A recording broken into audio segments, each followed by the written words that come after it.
Well, good morning, everyone. Welcome to the second day of the SMART Global Congress. My name is Alexa Montefiore. I work with WCS, and I was the first formal, official program manager, I guess you could say.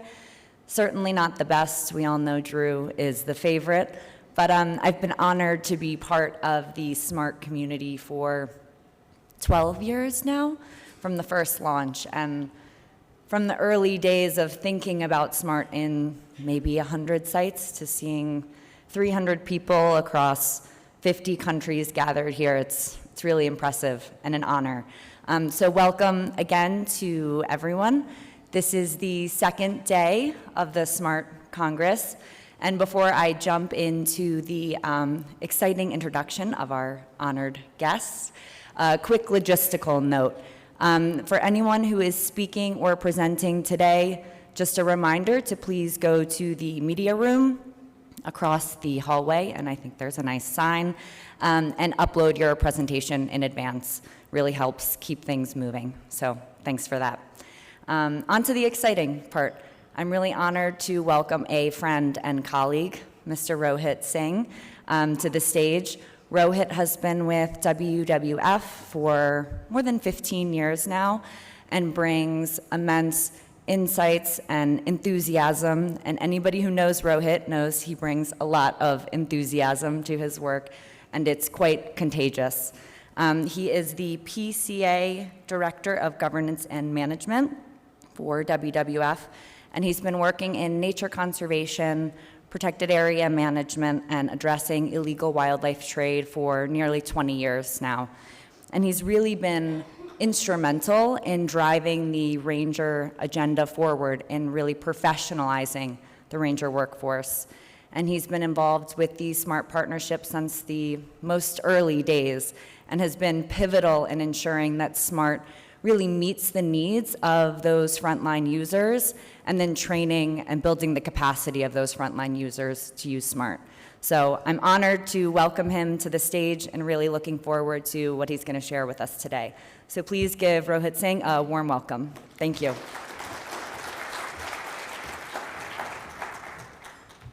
Thanks, Alex. Thanks, Alexa. Sorry, I can't stand and talk. That's my problem. It's quite amazing, and it's quite emotional also to stand here. When we started using SMART with 5 sites, now 1,200 sites in 100 countries. We have made huge progress, and thanks to all the effort of the users on the ground. So today I'm going to talk about conservation technology from rangers' perspective. And in next 10 to 15 minutes, I'm going to share how conservation technology and rangers sort of complement each other. So when you say conservation technology, these things come to your mind. Drones, audio recording devices, satellites, hardware, software, data going from here to there, artificial intelligence. And the reason being, a lot of people developing technology think it's the very well-equipped, well-trained workforce. And that's what the Google says, actually. When I Google rangers, that's what comes up. But this is also the reality. This is one of the ranger stations in South Asia and the uniform of rangers. So what we perceive rangers have is different from what we have on the ground. And some more realities on the ranger challenges. 34% rangers do not have the skills they need to do their job across Asia, Africa, and South America. 31% of them do not have access to any communication devices. And these communication devices have a very important role to play because you're working in a remote location. If you need help, you can't ask for help. 57% rangers do not have access to clean drinking water. 1 out of 4 rangers had malaria in past 12 months. And in Central Africa, rangers are 4 times more vulnerable to malaria in comparison to general population. Many rangers don't have access to medical treatment. 50% of them don't have boots. So next time when somebody comes to you, I'm going to give you $5,000 drone, please ask them for boot, because you can buy boots for rangers with that money. Average ranger salary is $297 a month across Asia, Africa, and South America, and the lowest is $70. So that's the economic sort of salaries that rangers get. We compare ranger salaries in 29 countries with police. Rangers earn 450% less than police. And this is the workforce that's going to manage 30% of our planet. 2 rangers have died in the line of duty every week since 2006. Many rangers, especially in recent years, and this is the data that International Ranger Federation maintains, many casualties have been recorded because of forest fires, firefighting cases. Drowning, 10% deaths in recent years are because of firefighting and drowning. This is when 60% of them do not have health and life insurance. Many of these deaths can be avoided by just providing first aid kit and first aid training. 75% of them don't have that. So I wanted to give you this context before we talk a lot about technology, because this is the workforce. This is our end user. And we need to really understand their working conditions when we think of technology. Also, not just the working conditions, but the numbers. So 2 years back, there was a publication in Nature Sustainability where we counted how many rangers are there in the world's protected areas. So there are more people working in hair and beauty industry in the UK than rangers in the world's protected areas. So there are just not enough people. One ranger, on an average, is managing an area equal to 13,500 football fields. So in many cases, it's not the detection of a problem. It's to act on that information, because you just don't have enough people with right skills and right equipment. 30 by 30, great. Great target, we all are excited about it. To achieve absolute minimum density we need to recruit 1.5 million rangers. And without rangers, it's like building a hospital without doctors and nurses. It's not going to work. So, back to technology. I wanted to give you this whole context. Technology is very important. Technology can play an important role here, because if you have adequate number of rangers, then probably technology has less value. But if you have limited number of rangers, you have to put them in right areas. So that's where technology can really help you to allocate your limited resources in right areas.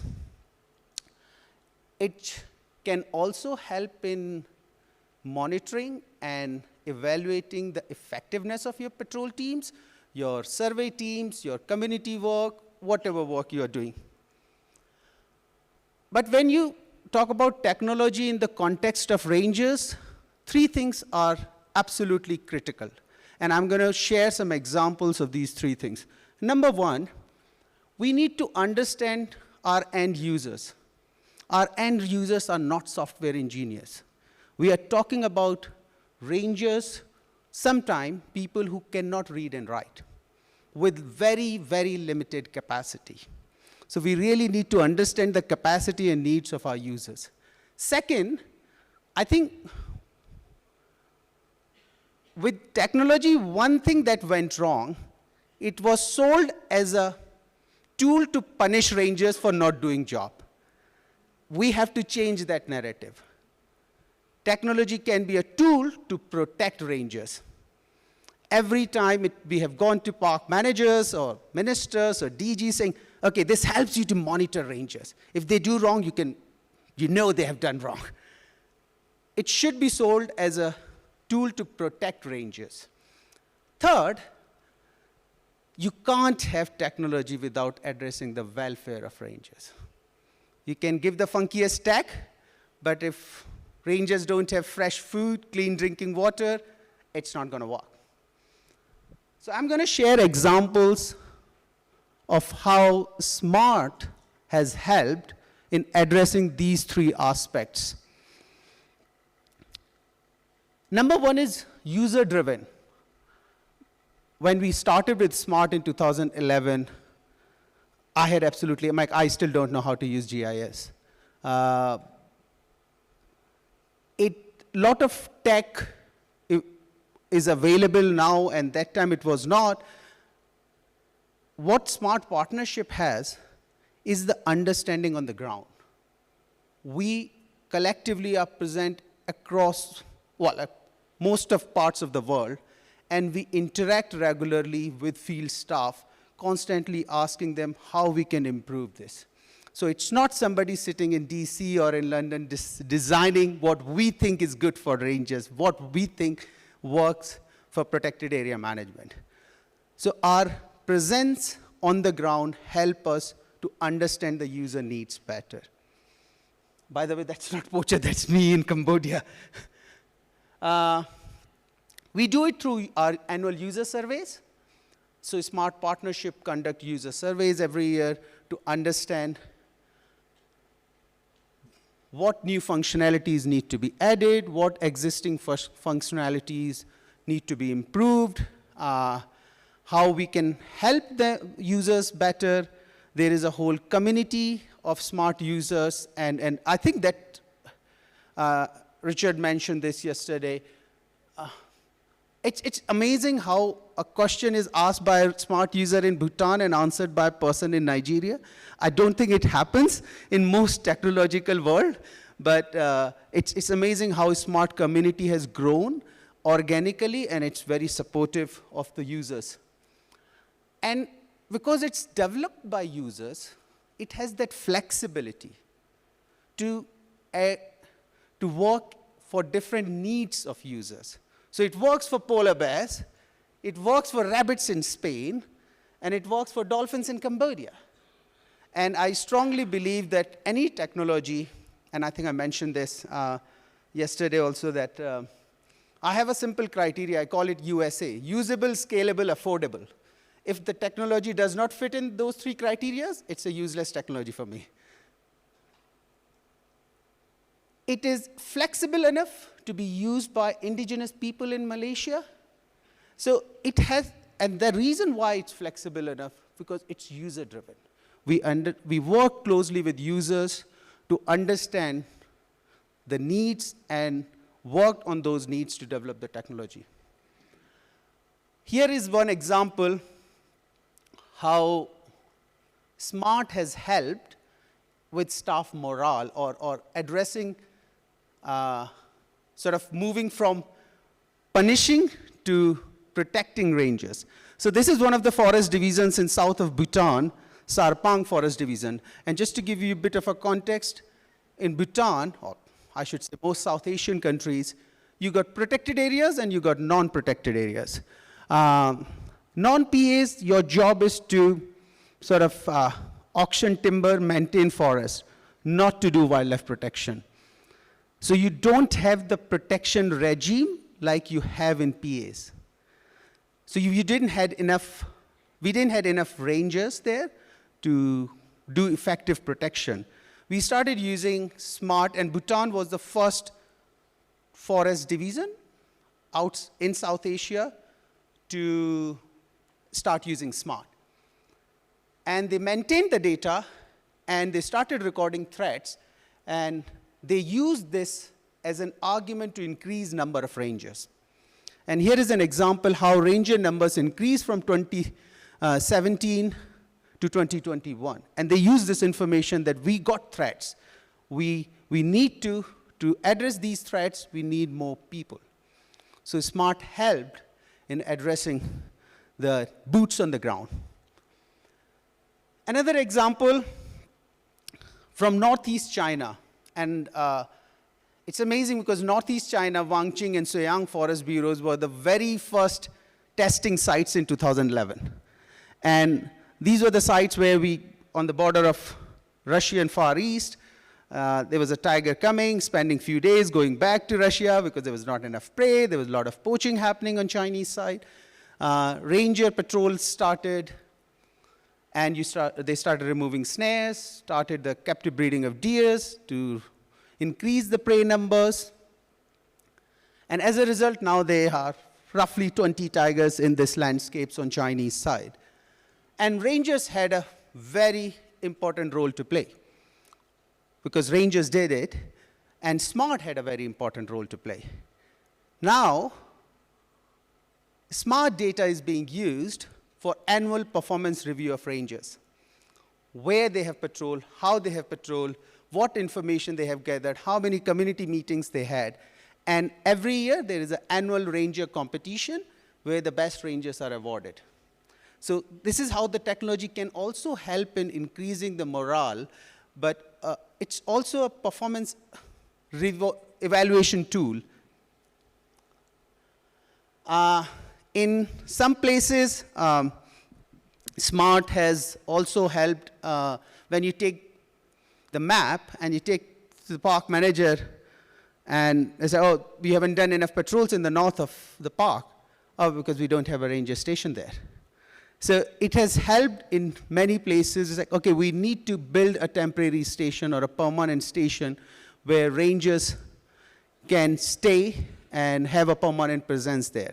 So this is how technology has helped, smart technology has helped in addressing the welfare needs of rangers. Because it's not just a welfare project, it's driven by information that is gathered using SMART. And here is another example. And this is the very first of the very few sites where we started using SMART. This is a report when we were printing on paper and there was no mobile app. 2013, this report went from rangers to park manager, and all the red writing you see are from the park manager. So he's asking why you have not done night patrols. And ranger said, you have not provided us torches. How are we supposed to do night patrols? So it helped in addressing some of the needs which normally are, hard to address.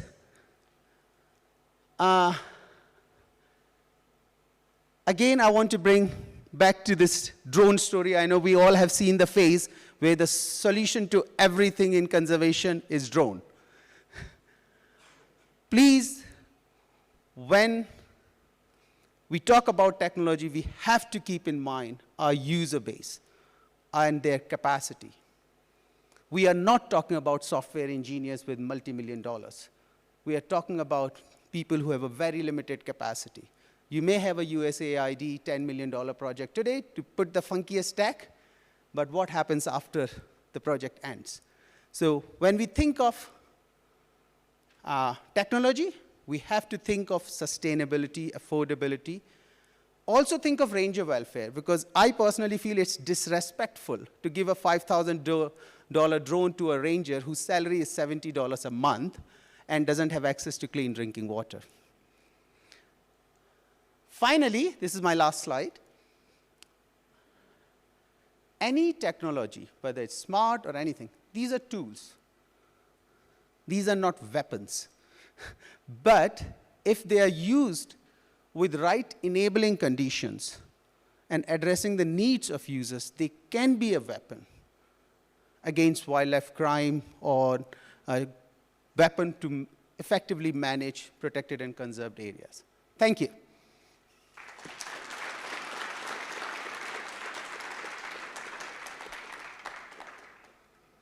Okay, while I'm here, I'm going to introduce the next speaker. So our next speaker is Dr. Madhu Rao. She's a great advocate of rangers. So I have extra respect for her. She has been really good in supporting us on ranger cause. So Madhu is currently the elected chair of the IUCN World Commission on Protected Areas. The 3,000-member strong commission has a mandate to develop scientific, technical, and policy advice and advocate for global and national systems of marine, freshwater, terrestrial protected areas, and other effective area-based conservation measures that resulted in successful outcomes for conservation of biodiversity. She is also a senior advisor at the Wildlife Conservation Society and conservation scientist with over 25 years of experience with conservation implementation across diverse social and political context. With a focus on biodiversity policy, she has worked at the Science Policy Interface for Threatened Species Conservation and the creation and management of protected areas. She has engaged in capacity development of protected area management with Southeast Asian government, agencies, and institutions. She has done master's program in conservation. She has developed a master program in conservation at the National University of Singapore and has published a wide-ranging themes from conservation and human-wildlife conflict, conservation prioritization, and governance. Over to you, Madhu.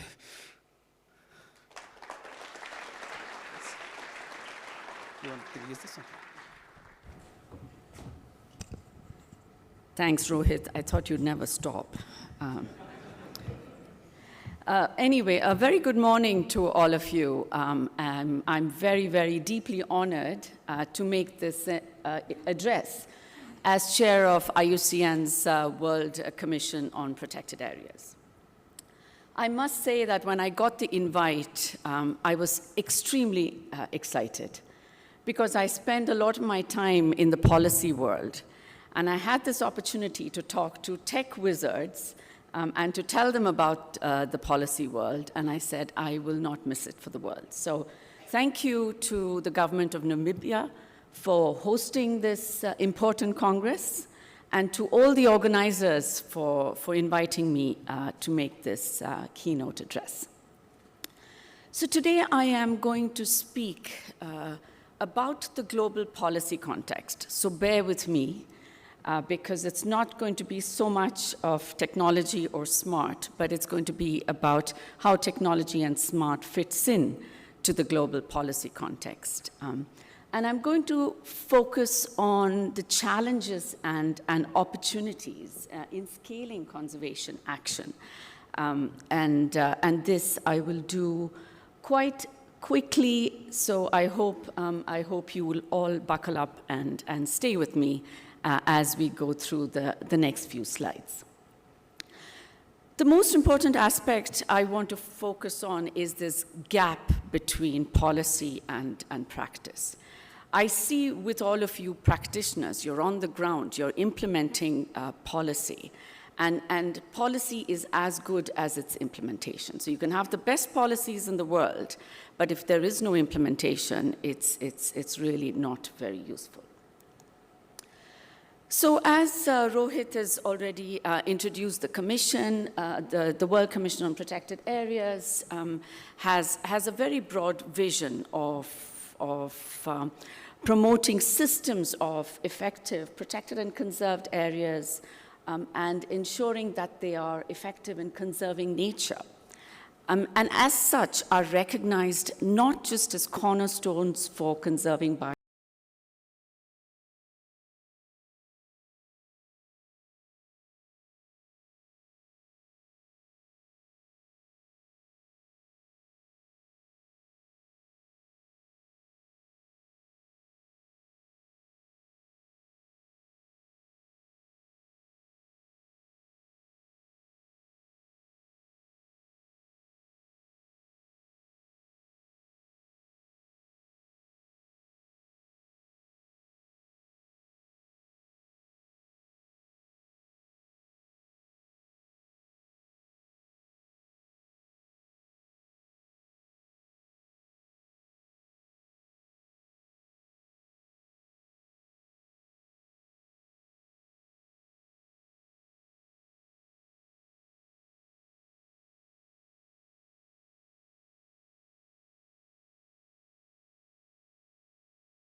It has a bold and ambitious vision of living in harmony with nature.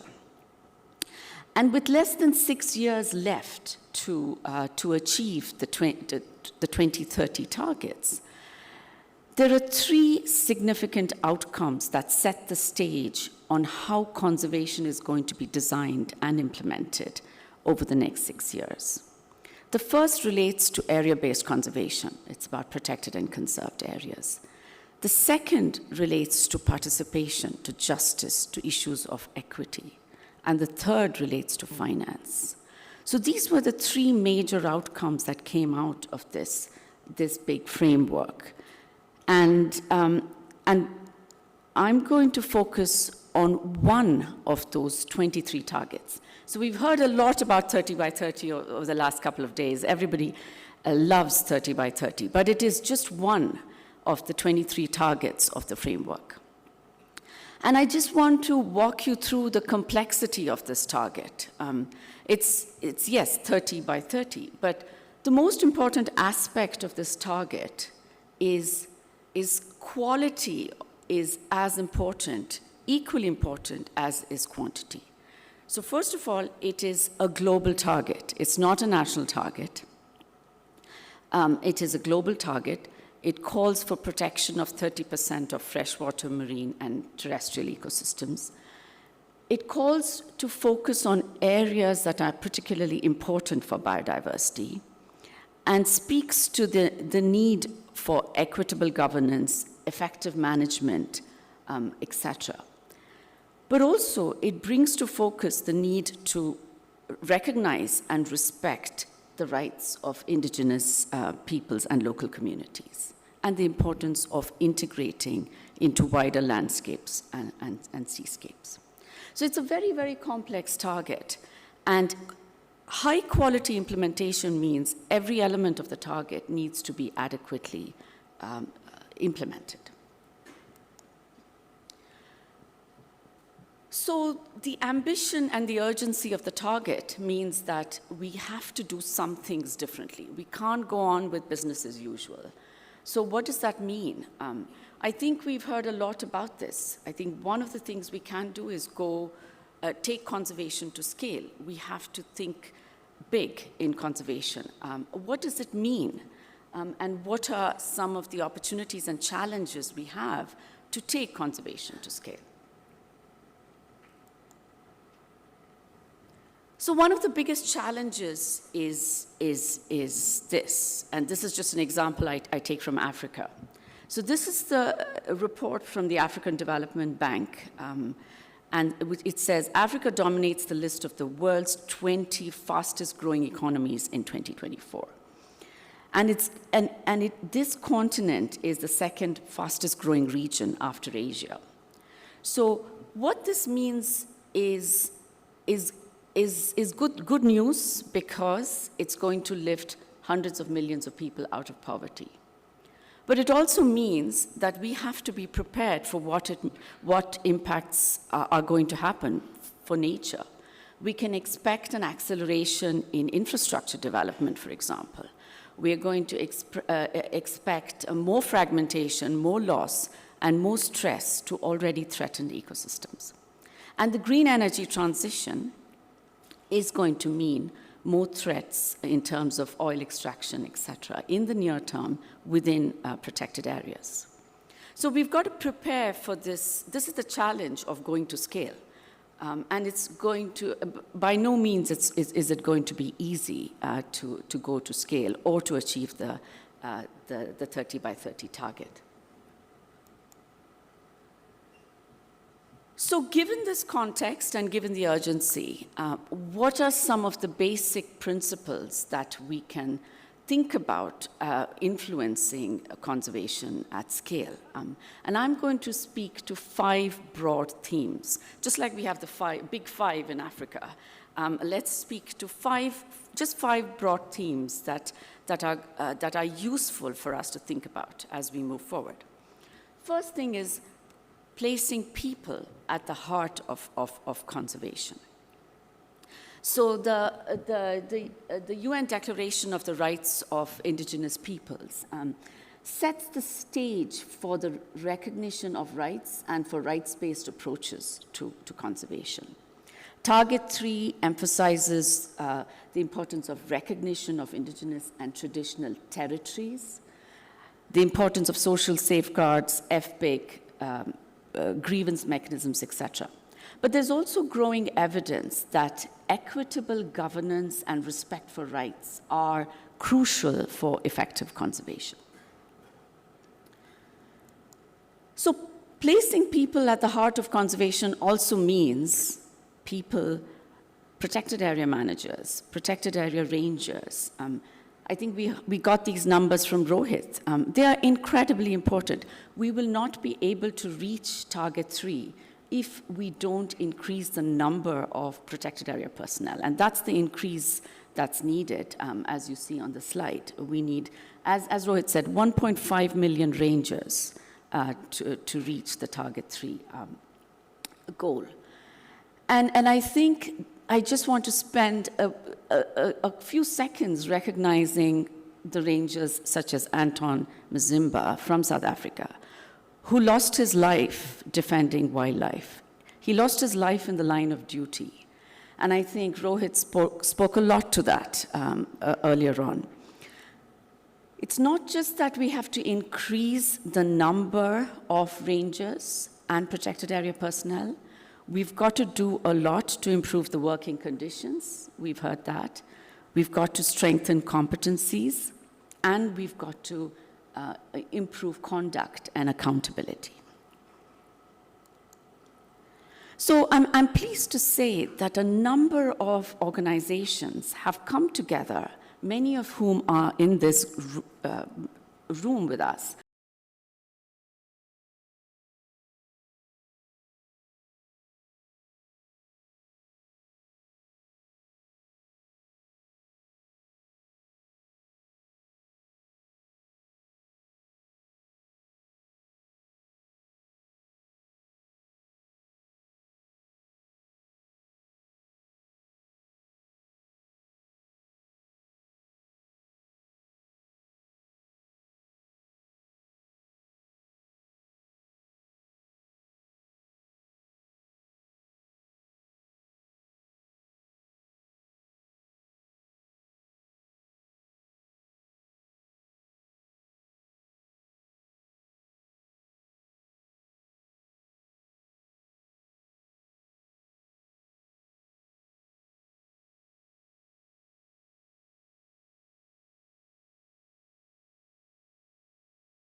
So what do we have in place to be able to do that? There are a number of opportunities that have come into being more recently. So let's start with just taking a step back to recognize that IUCN normally recognizes 4 broad categories of governance. We've got protected areas that are managed and governed by government agencies. But there are also 3 other really important governance mechanisms that includes privately protected areas, areas that are governed and managed by indigenous peoples and local communities, and those areas that have shared governance. At the moment, we have a preponderance of areas that are managed and governed by government agencies. If we want to get to target 3, we've got to look beyond protected areas. We've got to maximize, or we've got to diversify these other 3 remaining governance mechanisms that you see. So what do we have to do that? So we've got guidance on what privately protected areas can do and how they can be recognized and what do they mean. IUC and WCPA has guidance on that. And of course, the most important tool in the toolkit is OECMs. And it's not other extremely confusing measures, but it's actually other effective area-based conservation measures. And they're the new kid on the block. OECMs, and you might have heard about them all over the place, right? So they are areas outside protected areas which have biodiversity values, but which are managed for other objectives. So they're a complex concept, but there are tools coming online to help recognize those areas that cannot be protected areas, but they still contribute to biodiversity outcomes. And then we've got the new category of area called indigenous and traditional territories. So this is included in the Target 3 a definition. And that allows the recognition of areas that are entirely governed and managed by indigenous peoples. So area-based conservation is evolving. So it's important to recognize that it offers us an opportunity to scale up conservation. I think I put this there as an example of shared governance. I think all of you who work here in Africa are very familiar with the collaborative management partnerships for protected areas. These are excellent examples of shared governance, and we need this type of model in other parts of the world where there is a contractual arrangement between a protected area authority and other entities. So we've got to expand, and we've got to be creative in governance models of protected areas, and Africa is leading the way. So if we're looking at a big scale, spatial scale, we've also got to think about connectivity, right? Connectivity is really important, and it's probably stating the obvious. But moving forward with all the development that we're going to see, it's incredibly important that we recognize and protect ecological corridors.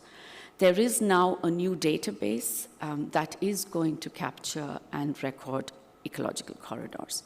And here I've just given an example in Tanzania where there is a legal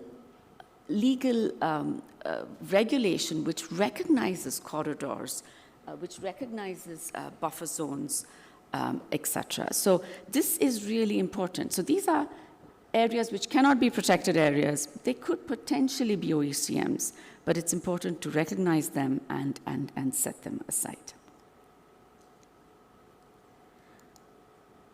So one other thing that I hear in the world I live in, which is the policy world, is all of government approach. Now, what on earth does that mean? So I think it's pretty obvious. If we're looking spatially across a number of different land use types, we also have to look across vertical integration across economic sectors.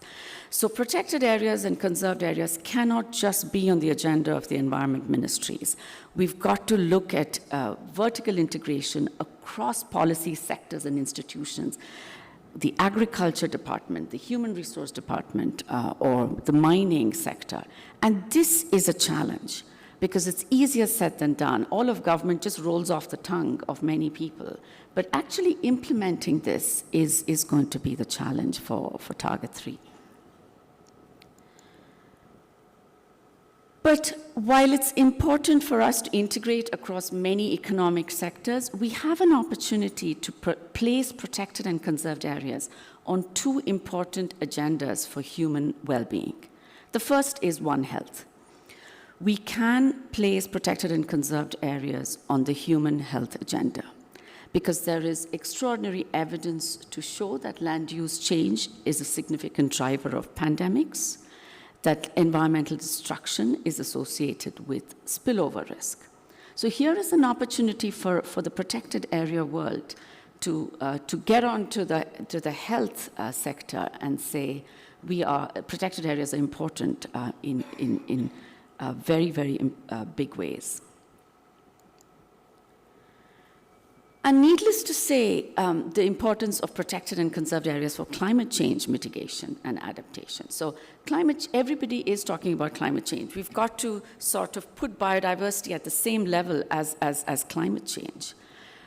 This is a map I think it's in Brazil, where the dark blue shows protected areas and the carbon density within these protected areas. And so it's really important for us to make the case that protected areas can be nature-based solutions. These are areas that are administratively recognized by governments, and they need to be protected. But more importantly, there's huge evidence that protected areas can be very useful for adaptation. They can be climate refugia, they can maintain ecosystem resilience, and of course, important for mitigating disaster risk. And I bring in the health and climate examples as the reason, as really important for us to put the protected and conserved areas onto these agendas which are important for governments. So the fourth is really important for this group, which is the target 3 talks to 30% effectively conserved and managed. And the word effectively is wonderful. It's very intuitive, but it means different things to different people, and it's very difficult to measure. Broadly, we could say that an effective area or network needs to demonstrate that it's protecting areas that are important for biodiversity, but also needs to demonstrate that there is good governance and management strategy implementation, and that these processes lead to outcomes. And it's the outcomes that are really important, the conservation outcomes leading to threat reduction, conservation, and human well-being outcomes. So just as an example, protecting areas important for biodiversity. What do we mean? And I think this is quite obvious. There are the key biodiversity areas is one example of areas that are important for biodiversity. If we want to reach target 3 effectively, paying attention to quality of these areas, the first thing we need to do is recognize areas that are beyond existing protected area systems that are have high biodiversity value. And if we can find these areas which not only have high biodiversity value, but also have high carbon mitigation potential, those are the areas we want to be targeting. These are areas such as peatlands, mangroves, high ecological integrity forests. And this is the slide that's relevant to all of you. I think the good governance, management strategy implementation, the threat monitoring, there are a number of tools out there. We've got SMART, we've got METT4, which is the management effectiveness tracking tool. We've got the IUCN Green List Standard, and now we've got EarthRanger. So it's really great to have all these tools. Different governments are doing different things. I think the key requirement is we need to make these tools talk to each other. So if we have a site that's implementing the Green List Standard, we need to somehow make the link to SMART. Or if you have a site that's using METT, we've got to link it to SMART. So we have an important opportunity as this conservation community to connect the dots.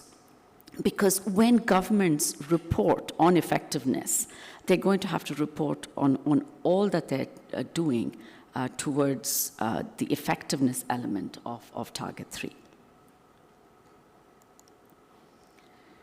And of course, the third part, which I can't underscore enough, which is the critical significance of measuring conservation outcomes. METT4, as an example, is a wonderful tool. It's a tool developed through the World Commission on Protected Areas, And I just heard from Rohit that it's being implemented at almost 5,000 sites globally.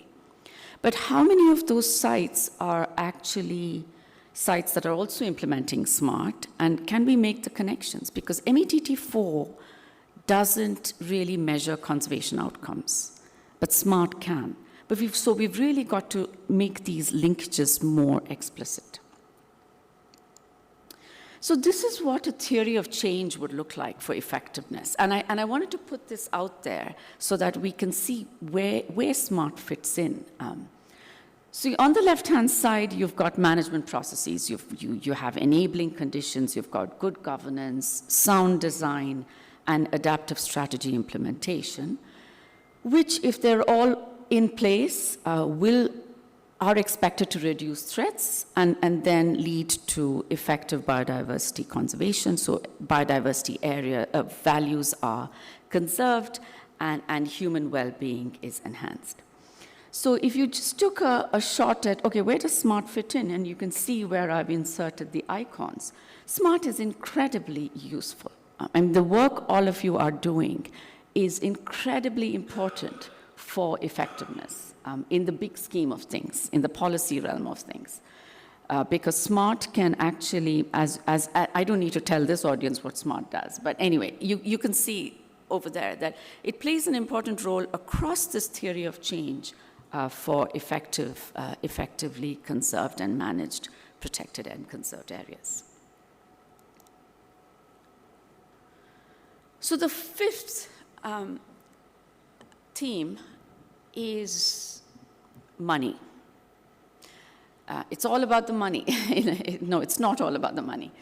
But I think it's quite, one can say quite unambiguously that protected and conserved area systems are underfinanced. So if you just look at the number there on the slide, so the funding gap for Target 3, just for Target 3, is estimated to be about 103 to 178 billion annually. So that's the funding gap that's been estimated for Target 3 implementation. And that's about 0.3% of the global GDP. So that's one point. The second point I want to make in this slide is if you look at the graph on the right-hand side, you see the dark green. That's the portion of the budget that's the domestic budgets and tax policies. So everywhere, it's domestic budgets and tax policies which constitute the majority of funding for protected and conserved areas. And you see all the other colors, which are biodiversity offsets, foundations, green financial instruments, nature-based solutions, carbon markets, etc. So what we need moving forward is that we increase these other elements of financing, but not to replace government budgets. We have to continue to retain government budgets or increase government budgets for protected areas. We've got to increase this other lot of financing mechanisms. So there are a lot of tools in the financing toolbox, and we've got to use every single tool of them. We cannot have a reduction in government budgets for protected and conserved areas. Now, the third point I want to make for this slide is that while it's incredibly important for us to increase the quantum of financing we need for protected and conserved areas, we want to generate more financing. But that's not the only thing we need to do. We've got to more efficiently manage and deploy this financing. We've got to align incentives. We've got to be thinking about all the negative subsidies that are out there. So it's not just about more money, it's also how money is allocated. And that's really, really important for us as we move forward. We're seeing incredible innovation on the finance front. And I take this example from South Africa, where it's really exciting to see these tax incentive mechanisms for protected areas and ecosystems. I'm just giving one example, where there's a unique protected area tax incentive which allows private and communal landowners who declare nature reserves to deduct the full value of their land from taxable income. And similarly for OECMs. Now, this is the kind of innovation we're going to have to see in other parts of the world, especially for OECMs as we create and recognize more OECMs.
We are an extraordinary conservation community. All of you represent a huge body of knowledge, experience, and commitment to conservation. And each of us has a role to play in this collective momentum that we need to move forward, to reverse the decline in nature, and to promote the recovery of nature. And I think the Congress itself has brought together this incredible opportunity for all of you, all of us, to talk to each other, to learn from each other, and to really move forward addressing the challenges ahead.